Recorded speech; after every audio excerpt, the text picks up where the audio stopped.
నానమ్మ వారసత్వం. సమోసా వ్యాపారం.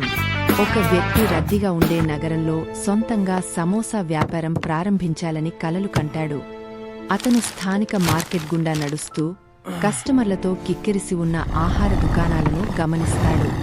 అతను పాత సామాన్లు, దుమ్ము పట్టిన పెట్టెలతో నిండిన ఒక పాత స్టోర్ రూంలోకి ప్రవేశిస్తాడు. అతను గదిని జాగ్రత్తగా వెతుకుతుండగా ఒక చిన్న కిటికీ గుండా సూర్యరశ్మి లోపలికి ప్రసరిస్తుంది.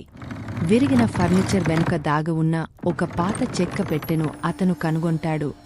నెమ్మదిగా అతను ఆ పెట్టెను తెరిచి అందులో తన నానమ్మకు సంబంధించిన పాత రెసిపీ, వంటల పుస్తకాన్ని కనుగొంటాడు. అతను తన చేతులతో పుస్తకంపై ఉన్న దుమ్మును మెల్లగా తుడుస్తుండగా దుమ్ము పైకి లేస్తుంది. అతను నేలపై కూర్చుని చేతితో రాసిన ఆ పేజీలను చదవడం ప్రారంభిస్తాడు. ఆ పుస్తకంలో అనేక సాంప్రదాయ కుటుంబ వంటకాలు మరియు వంటల నోట్స్ ఉన్నాయి. హఠాత్తుగా ఒక సమోసా రెసిపీని చూసిన తర్వాత అతను పేజీలు తిప్పడం ఆపేస్తాడు. ఆ రహస్య పదార్థాలను చదువుతున్నప్పుడు అతని కళ్ళు ఆశ్చర్యంతో, ఉత్సాహంతో పెద్దవవుతాయి. కొన్నేళ్ల క్రితం తన నానమ్మ వంటగదిలో వంట చేస్తున్నట్లు అతను ఊహించుకుంటాడు.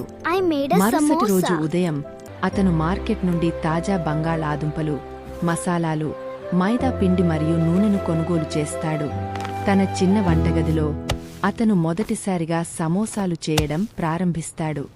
మొదటిసారి చేసిన సమోసాలు చాలా నూనెగా మరియు మెత్తగా అవ్వడం వల్ల విఫలమవుతాయి. అతను మసాలా మిశ్రమాన్ని, పిండి పదాన్ని జాగ్రత్తగా మారుస్తూ మళ్లీ ప్రయత్నిస్తాడు. అర్ధరాత్రి వేళ అతను ఒక దీపం కింద ఆ రెసిపీ పుస్తకాన్ని నిశితంగా పరిశీలిస్తాడు. ఎన్నో ప్రయత్నాల తర్వాత చివరకు అతను చక్కటి క్రిస్పీ, కురుకురలాడే, బంగారు రంగు సమోసాలను తయారు చేస్తాడు. అతను ఒక సమోసాను రుచి చూసి అది తన నానమ్మ చేతి రుచితో సరిపోలడంతో ఆనందంతో నవ్వుతాడు. ఆ వ్యక్తి నగర నడిబొడ్డున ఒక చిన్న దుకాణాన్ని అద్దెకు తీసుకుంటాడు. అతను దానికి గ్రాండ్ మదర్స్ సమోసా షాప్, నానమ్మ సమోసా దుకాణం అని పేరు పెట్టి బయట ఒక ప్రకాశవంతమైన సైన్ బోర్డును వేలాడదీస్తాడు. కస్టమర్లు సంతోషంగా దుకాణం చుట్టూ చేరి వేడివేడి సమోసాలను ఆస్వాదిస్తారు. ఆ వ్యక్తి చిరునవ్వుతో ఆహారాన్ని వడ్డిస్తూ తన నానమ్మ వారసత్వాన్ని గర్వంగా ముందుకు తీసుకెళ్తాడు.